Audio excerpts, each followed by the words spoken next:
Scientific research about anthropogenic climate change has begun to impact consumers' lives through many venues. One encouraged personal action in this discourse is recycling. It may seem easy enough to divide waste into blue and gray bins, but many people still do not recycle or do not recycle properly, causing unnecessary waste and inefficiency. We will first look at the history of recycling and its policy in California, and how these policies affect the way Californians recycle. We will demonstrate inconsistent recycling infrastructure as a cause for non- or improper recycling by comparing SLO County to other areas in the state. We will conclude with some possible policy opportunities to improve recycling in California and consider whether recycling is really an adequate response to the problems of anthropogenic climate change. Up until the early 20th century, recycling was synonymous with reusing, as methods to repurpose materials had not yet been invented. However, during World War II, the act of using old materials to create new ones became more prominent, as scrap metal, paper, and rubber were used to create ammunition and equipment. In the 1970s, states identified recycling as a way of addressing climate change, which led California to its CRV program in 1986. This program established a fee on beverage containers that could be redeemed by returning containers to one of California's recycling centers, of which there are 1,572 today. Up until 1995, when California introduced single-stream recycling, all recycling products had to be separated by consumers. In 2009, San Francisco mandated the separation of recyclables and compostables from trash, and in 2012, commercial recycling requirements were enacted statewide for businesses. Despite California's recent recycling progress, China's 2018 restrictions on the import of low-quality recyclables, known as National Sword, has had a tremendous impact on recycling stockpiles. Nonetheless, California is still determined to reach their goal of 75% source reduction, recycling, and composting by 2020. Policies can be created to address the accessibility and motivation of recycling for consumers. One study found that the relative distance of recycling and trash containers from the home played a major role in the amount recycled.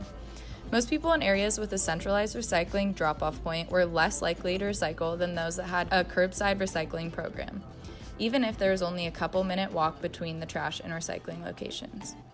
Another study on college campuses found that recycled cans and bottles increased in volume by 65 to 250% just by placing recycled bins inside buildings in addition to those outside.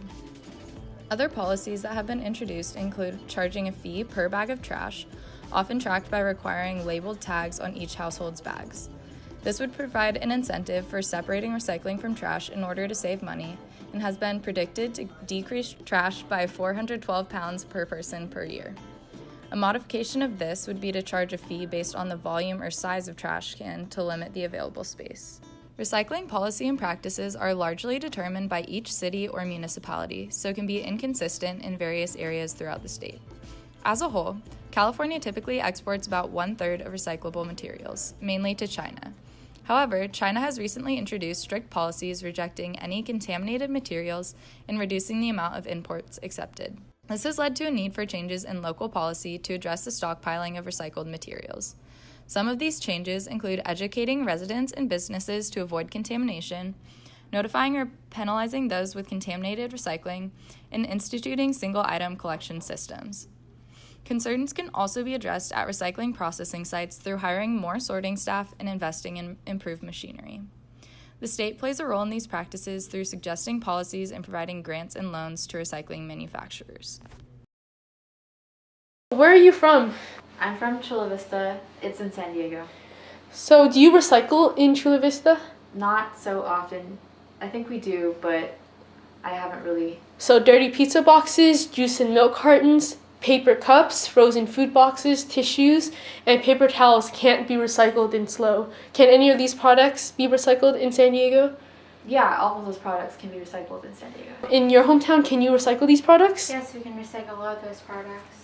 So do you think that the inability of SLO to recycle these products discourages people, and you maybe, from recycling? Yes, it definitely does discourage people from recycling in general. Yeah, I do think it discourages people from recycling. Recycling is often the center focus of Cal Poly's sustainability goals. However, many things cannot be recycled in SLO that can be recycled elsewhere. Things that can be recycled in SLO include broken down cardboard boxes, frozen food trays, plastic number 1, 2, 3, 4, 5, and 6. Things that are not recyclable include paper cups, frozen food boxes, and paper towels. Different recycling standards vary across California. Items that are considered recyclable in one region may not be in others. Standards may vary even within the city of SLO, as things that you can and cannot recycle vary since there are different recycling companies that accept different recyclables. This can lead to contamination when individuals from an area with broad recycling rules goes to an area with stricter regulation. Recycling is also a challenge simply because people are unwilling to go the extra steps to properly recycle. Recycling fills a hole in environmental history's fabric as the middle ground between waste and dirt. Dirt being the undifferentiated, that which can be returned to nature, while waste is a consequence and outcome, the rejected other of a consumer's lifestyle. Waste must be reduced and dirtness must expand, but in the meantime, we can get better at recycling. Policy barriers include a lack of consistent communication regarding what can and can't be recycled. As in our education system, recycling is decentralized and regularly privatized, causing confusion to anyone who moves or tries to Google what they can recycle and gets a different locality's results. Policy opportunities include fees on amount of waste generated, coupled with clear and widely disseminated information on contamination issues, which would encourage people to recycle all they can and do it properly. Geopolitical barriers include the national sword, forcing waste companies to find new places to ship recyclables. But individualized solutions may not be the best way to adequately address climate change. There is evidence that individualizing environmental politics was due to corporate interests centralizing production and distribution of disposable packaging, which is challenged by legislation. Recycling was promoted by these corporate powers, always framing environmental degradation as a consumer-side issue, not producer. Corporation-proposed solutions are now the mainstream, evidenced in the proliferation of cap-and-trade. While recycling is a modest counter to waste, it is in part a product of corporate power, and effective macro-level solutions will likely look more like a national coordinated environmental movement.